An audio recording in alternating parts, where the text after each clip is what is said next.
A lot of this isn't going to make sense to you, and I'm sorry about that. I'm just going to start at the beginning, with the house.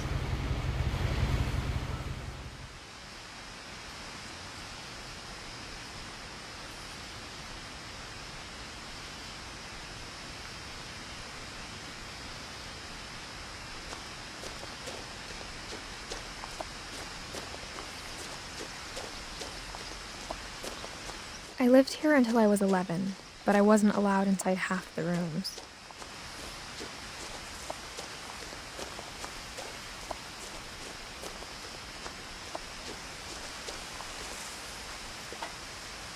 Inside the mailbox were bills from 7 years ago, marked urgent, open immediately.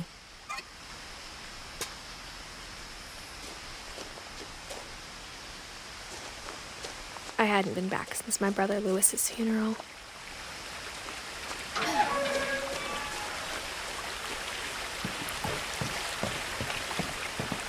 In her will, my mother left me a key, but didn't tell me what it unlocked. Maybe she thought I'd know. Or she thought that the mystery would be enough to bring me back.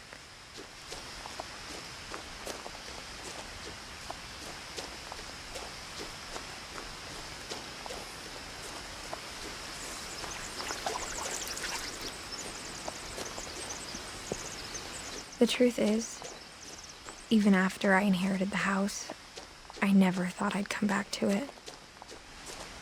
But now I had questions about my family that only the house knew the answers to. The woods around the house have always been uncomfortably silent, as if they're about to say something but never do.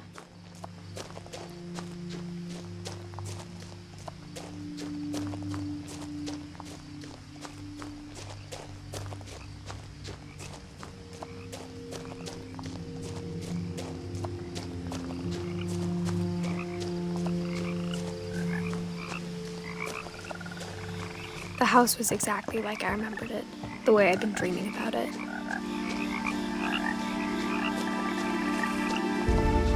As a child, the house made me uncomfortable in a way I couldn't put into words.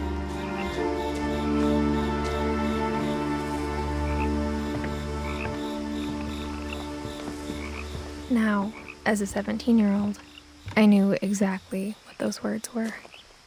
I was afraid of the house.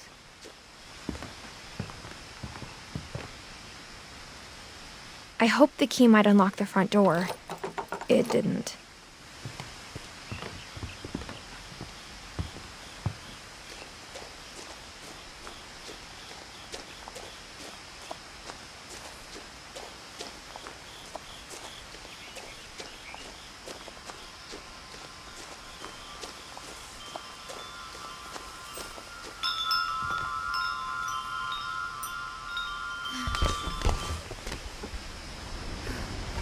Crawling through the doggy door used to be a lot easier when I was 11.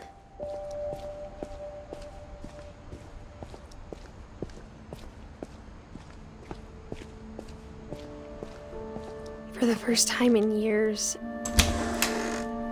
I felt like I was home. But instead of a family, there were just memories of one.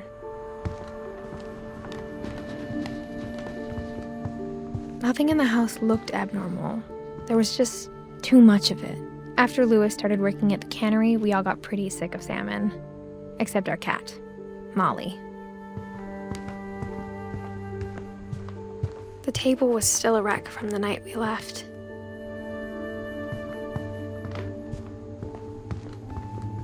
My mom was the only one of us who could imagine Great-Grandma Edie living in a nursing home. It was like a bomb had gone off, killing everyone but sparing the furniture.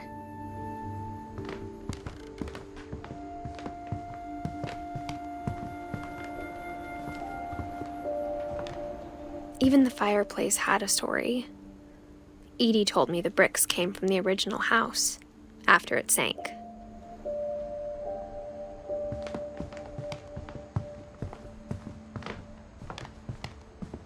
Mom always told me to stay out of the basement, so I wasn't too surprised when the key didn't fit.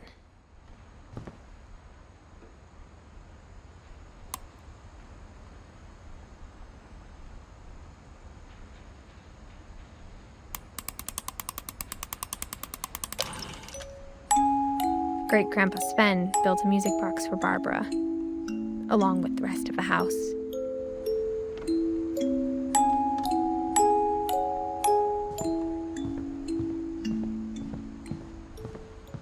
My mom wasn't much of an optimist, but she never stopped believing that my brother Milton was alive.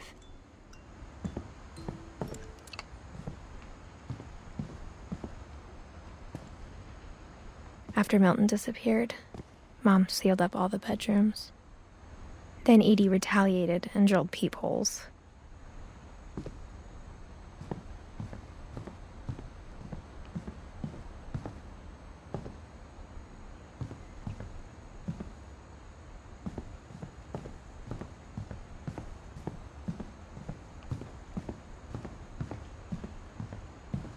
I spent a lot of time playing in Great Uncle Walter's room. Lewis told me there were secret passages, but I never believed him.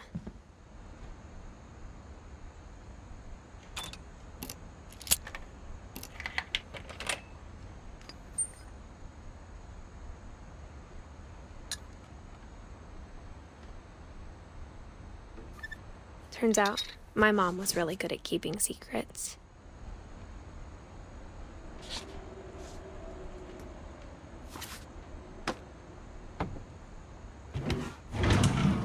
Now it was time to find out what my mom had been afraid of.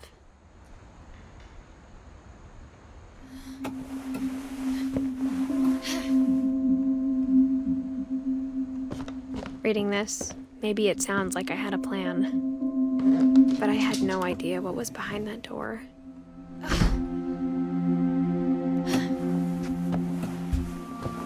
Just like I had no idea where all this was gonna lead.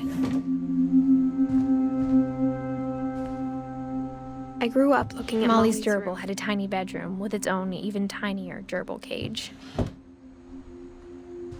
Being inside for the first time, I felt like I'd stepped behind a painting.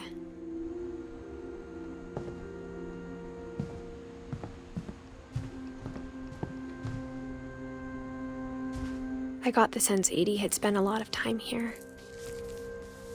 December 13th, 1947. Dear Diary, I'll be gone soon, but I wanted to tell somebody about what's gonna happen. It started when Mom sent me to bed without dinner. I woke up and I was starving, so I looked around for something to eat. The gerbil food was dry, but I didn't mind it.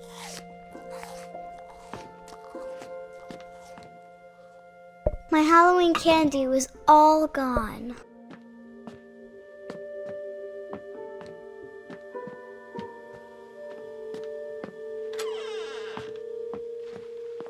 I kept eating and eating.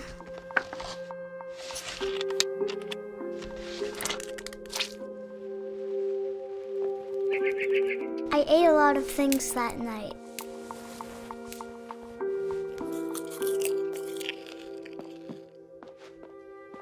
Then I heard chirping outside my window.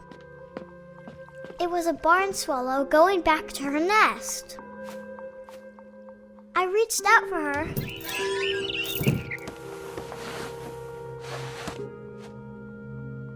And suddenly, I was a cat.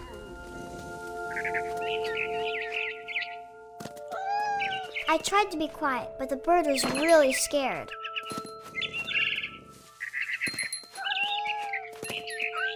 Mom and Dad didn't even look at me.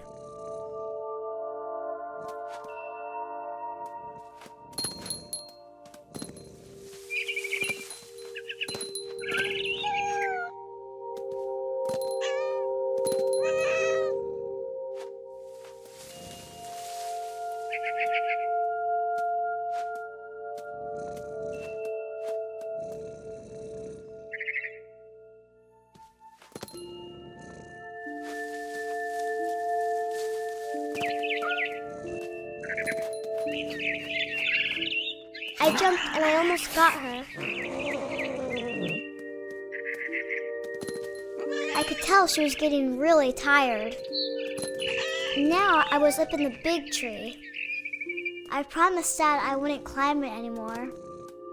All I cared about was eating that mama bird. I gobbled her up. And suddenly, I was an owl.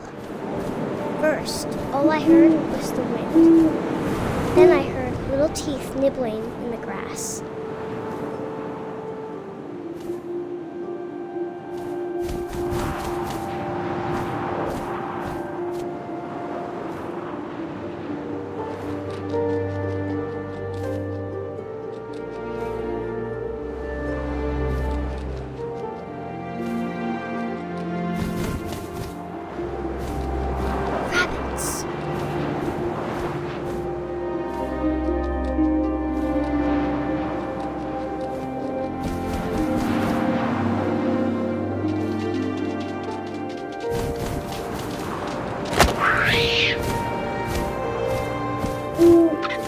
I imagined his face looking up and seeing mine through my talons. I swallowed him up, and I didn't chew one bit. Then I flew off to find something bigger.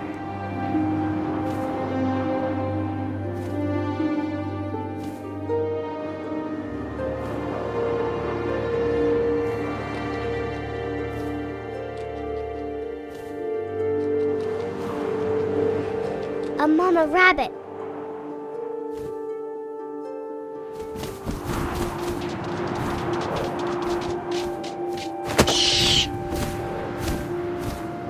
She was almost too big to carry. I started choking, but I couldn't stop eating. And suddenly, I was a shark.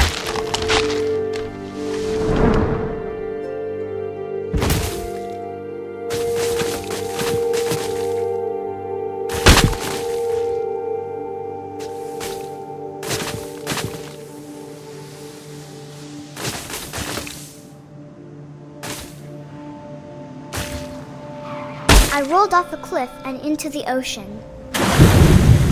Now, I was hungrier than ever.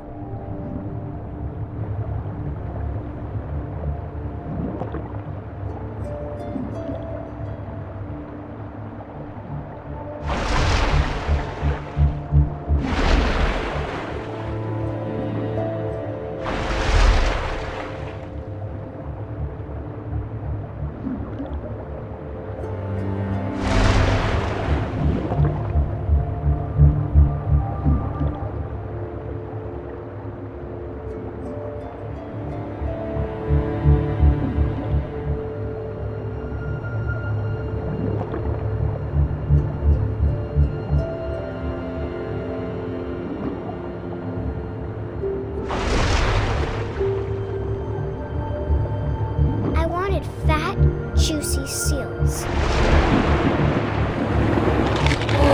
I tore off her flipper, and it tasted really good.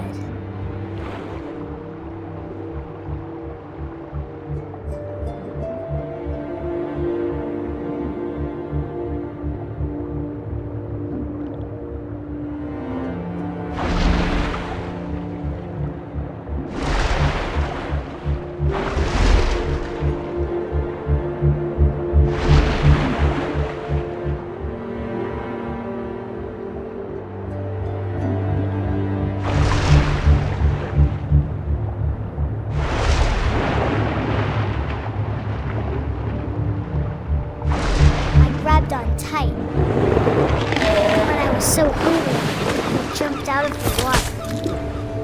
When I opened my eyes, everything had changed.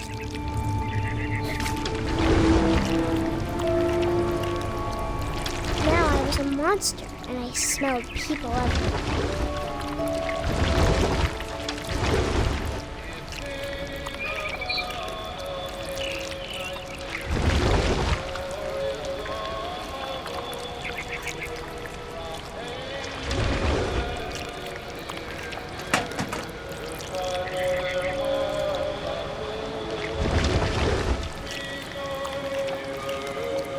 I was big, but I moved real quiet.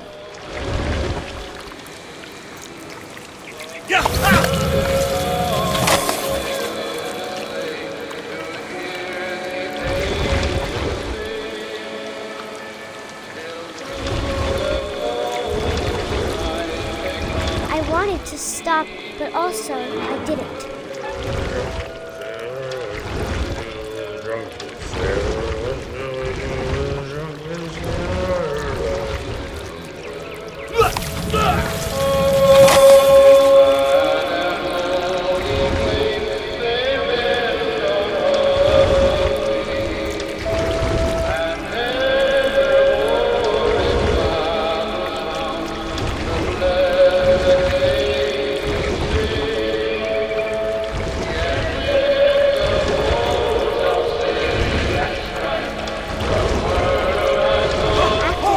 Passenger, I was still hungry. And to cross the water, I smelled something new. Something I had to have, so I swam towards it.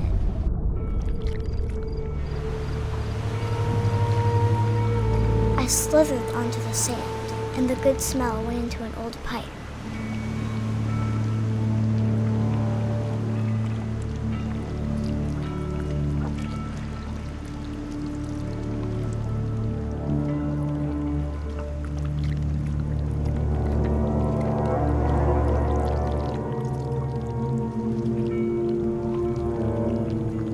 I got closer and closer.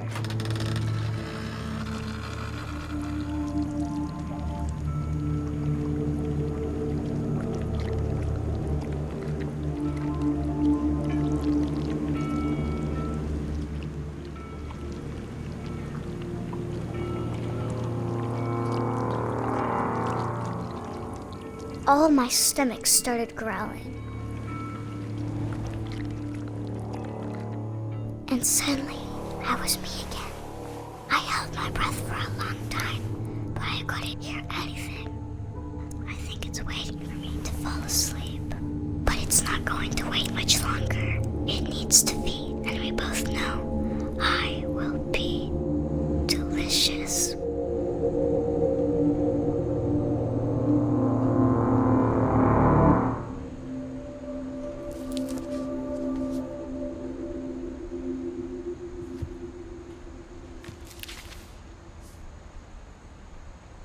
I'm not sure if I believed all of that, but I'm sure Edie would have.